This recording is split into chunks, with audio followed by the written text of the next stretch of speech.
Saudara, kekasih Tuhan Yesus Kristus, di awal tahun baru ini, tahun 2023, tepat 1 Januari tahun 2023, pada hari Minggu, di ibadah kita di hari ini, mari kita membaca firman Tuhan yang terambil dari Injil Yohanes, pasal pertama, ayat 1 hingga yang kelima. Dan nanti pada bagian yang kedua, di dalam kitab Ibrani, pasal 1 juga, ayat kedua hingga ayat yang ketiga. Baik, saya akan membaca mulai daripada Injil Yohanes, pasal 1, bunyinya demikian. Firman yang telah menjadi manusia. Pada mulanya adalah firman. Firman itu bersama-sama dengan Allah, dan firman itu adalah Allah. Ia pada mulanya bersama-sama dengan Allah. Segala sesuatu dijadikan oleh Dia, dan tanpa Dia tidak ada sesuatu pun yang telah jadi dari segala yang telah dijadikan. Dalam Dia ada hidup, dan hidup itu adalah terang manusia. Terang itu bercahaya di dalam kegelapan, dan kegelapan itu tidak menguasainya. Dan disambung dengan kitab Ibrani, pasal yang pertama, ayat yang kedua hingga ayat yang ketiga bagian A. Bunyinya demikian. Maka pada zaman akhir ini, Ia telah berbicara kepada kita dengan perantaraan anaknya, yang telah Ia tetapkan sebagai yang berhak menerima segala yang ada. Oleh Dia, Allah telah menjadikan alam semesta. Ia adalah cahaya kemuliaan Allah, dan gambar wujud Allah, dan menopang segala yang ada dengan firman-Nya yang penuh kekuasaan. Ya, sampai demikian bagian firman Tuhan yang kita baca, bahkan sebagai tuntunan kita memasuki tahun 2023 ini. Dan sungguh firman Tuhan begitu agung dan mulia. Baiklah, di dalam ibadah kita ini, firman Tuhan yang kita telah baca hari ini, itu di bawah suatu sorotan tema, pada mulanya adalah firman. Saudaraku yang terkasih, di awal tahun 2023 ini, sebagai tahun yang baru bagi kita umat manusia, bahwa inilah tahun yang akan kita mulai melangkahkan kaki kita di tahun ini, dan kita akan hidup di dalamnya di sepanjang tahun ini. Dan bagaimanakah kita melihat suatu kemurahan Tuhan yang tetap ada di dalam tahun ini. Itulah pengharapan kita sebagai umat Tuhan, kebergantungan kita kepada Tuhan Allah kita. Sebagaimana tema di dalam firman Tuhan ini adalah pada mulanya adalah firman. Kita di dalam membahas atau mengerti bagian firman Tuhan ini, maka kita akan membagi dua bagian di dalam tema ini. Yaitu yang pertama adalah tahun-tahun Tuhan, dan yang kedua tahun-tahun manusia. Jadi kalau kita melihat, dikatakan pada mulanya adalah firman.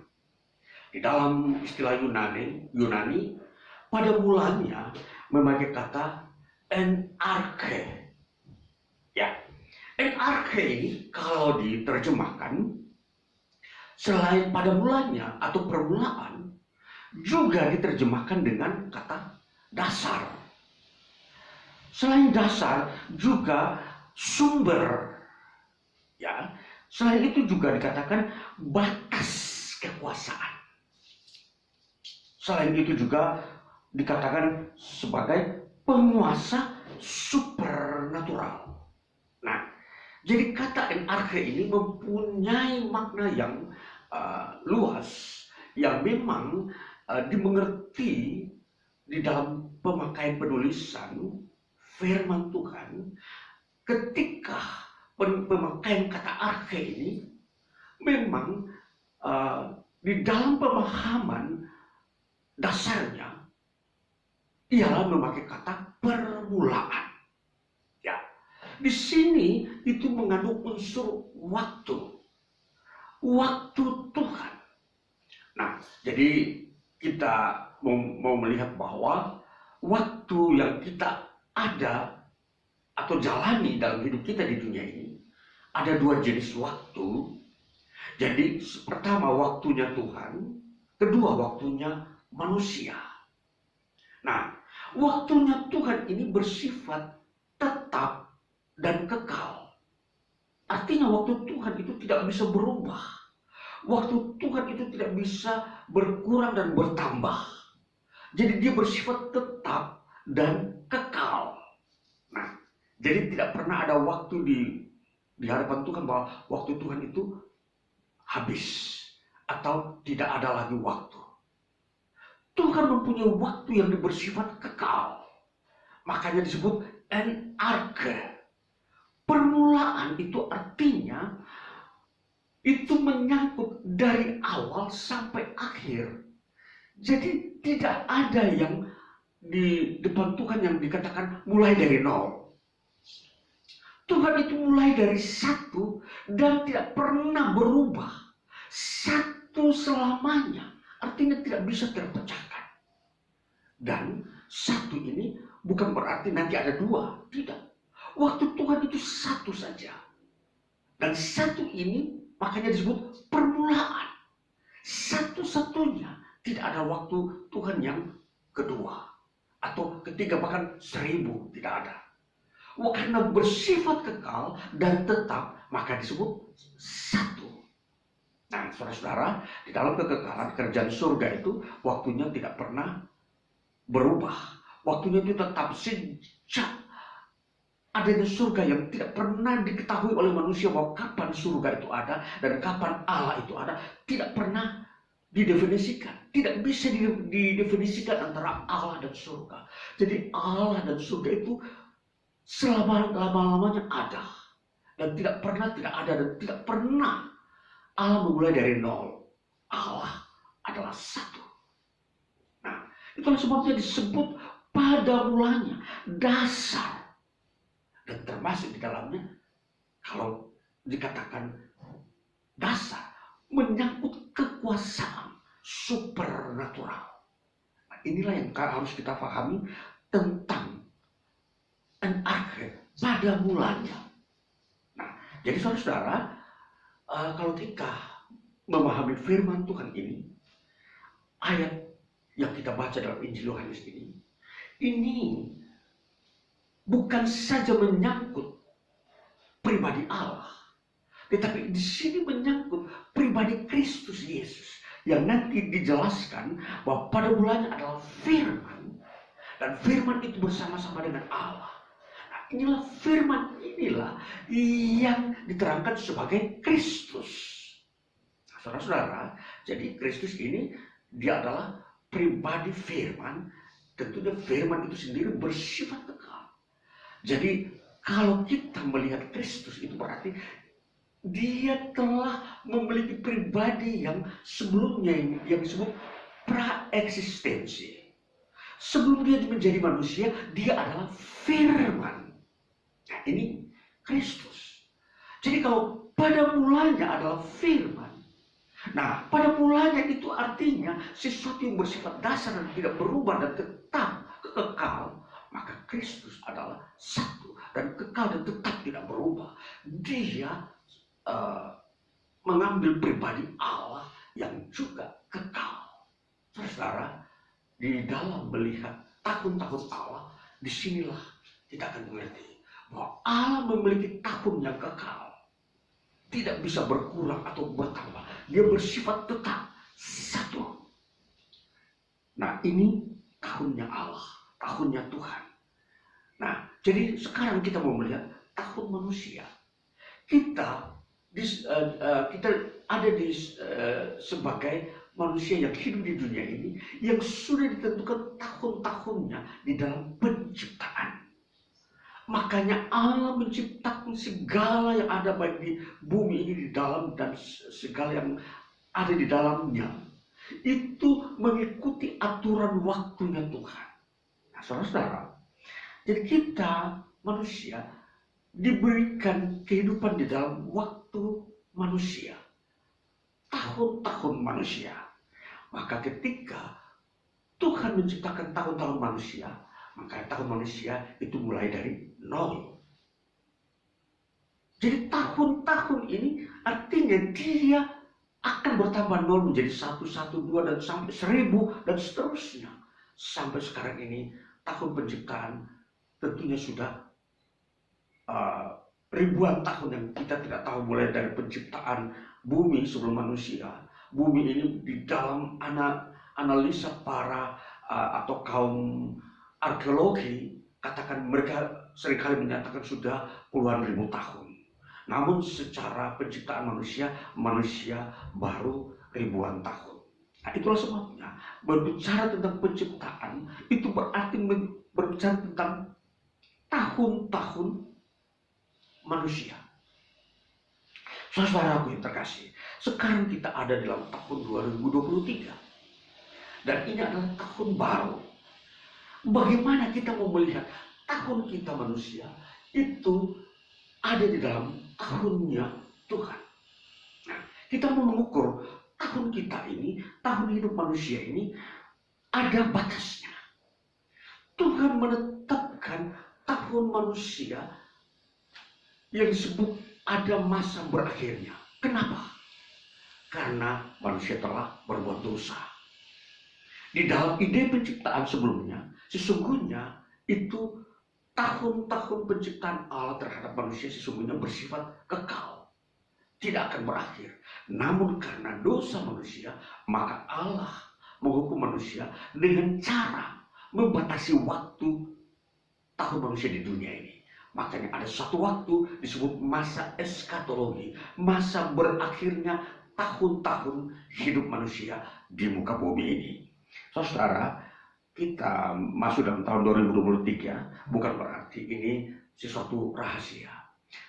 Di dunia ini setelah Yesus Kristus datang, sudah tidak ada lagi yang disebut rahasia. Semua telah dibukakan. Makanya disebut anugerah. Apa yang disebut rahasia? Karena banyak orang tidak mau menelaah atau mau menelusuri bagian-bagian firman Tuhan. Bahwa di dalam tahun-tahun usia manusia akan diperhadapkan kepada dua hal. Yang pertama anugerah, dan yang kedua adalah kutuk manusia atau dosa manusia. Di sini anugerah Tuhan sudah membukakan segala sesuatunya kepada kita orang percaya bahwa segala sesuatunya sudah ditanggungkan oleh Kristus. Itulah sebabnya tidak ada lagi kutuk, tidak ada lagi masalah. Kutuk ini identik dengan masalah. Kutuk identik dengan rahasia yang tidak diketahui. Ini tertutup dan banyak orang ingin meramal-ramal tahun-tahun yang berjalan ke depan. Maka orang seringkali meneropong ada tahun-tahun kegelapan. Tetapi Yesus berkata, firman Tuhan berkata, ia datang menjadi terang. Dikatakan pada ayat yang kedua, ia pada mulanya bersama-sama dengan Allah. Segala sesuatu dijadikan oleh Dia, dan tanpa Dia tidak ada sesuatu pun yang telah jadi dari segala yang telah dijadikan. Di dalam Dia ada hidup, dan hidup itu adalah terang manusia. Inilah terang.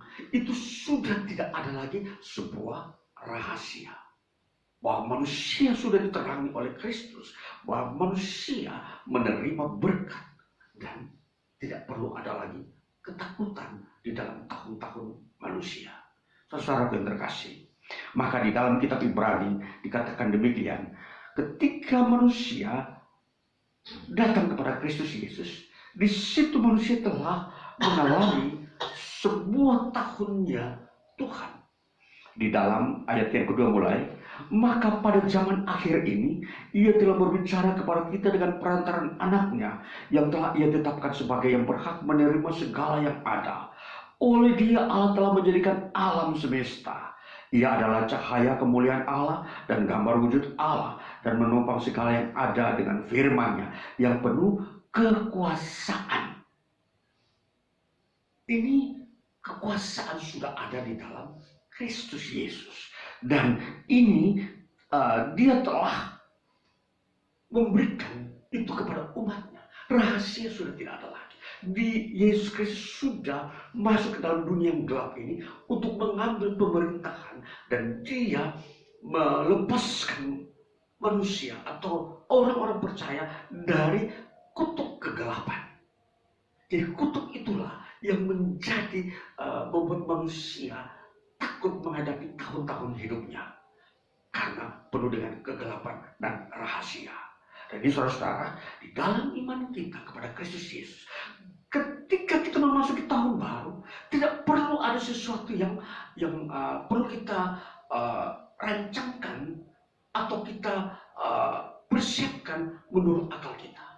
Bahwa setiap tahun kita sebenarnya Tuhan sudah menyiapkan sesuatu kehidupan yang terbaik. Tidak pernah tahun-tahun Tuhan ketika masuk ke dalam tahun-tahun manusia, tidak pernah itu hanya berisi dengan malapetaka.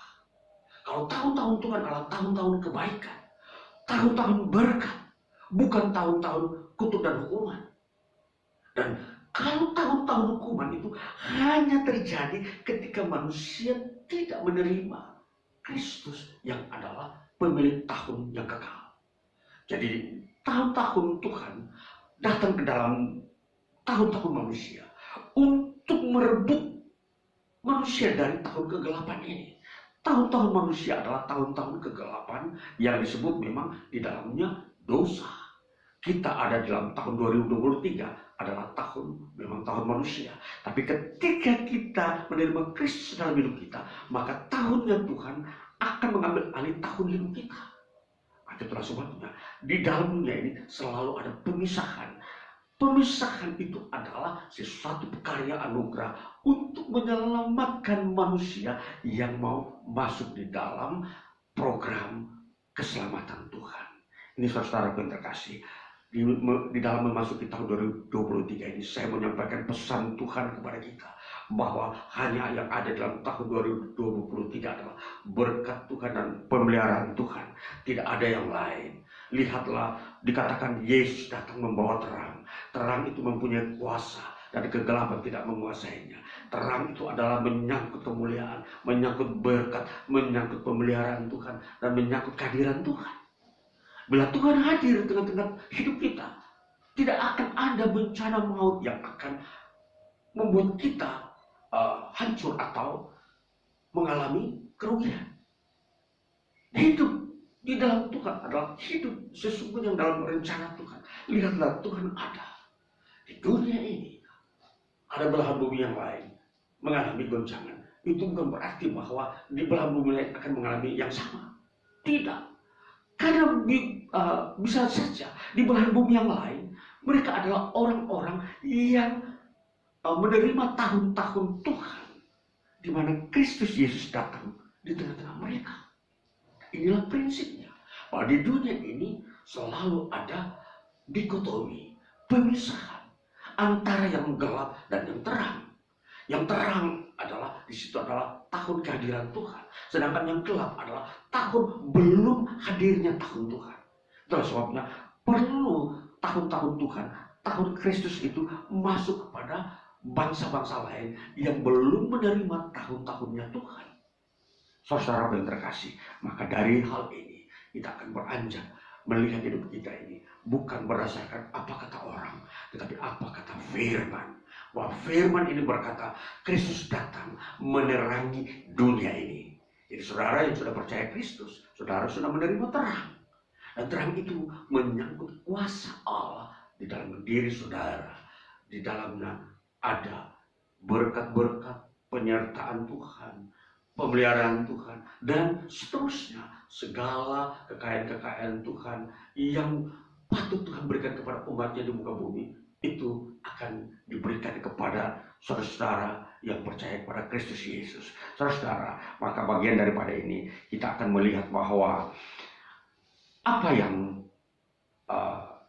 manusia alami menyangkut tahun-tahunnya, sekali lagi ada waktunya tahun berakhir.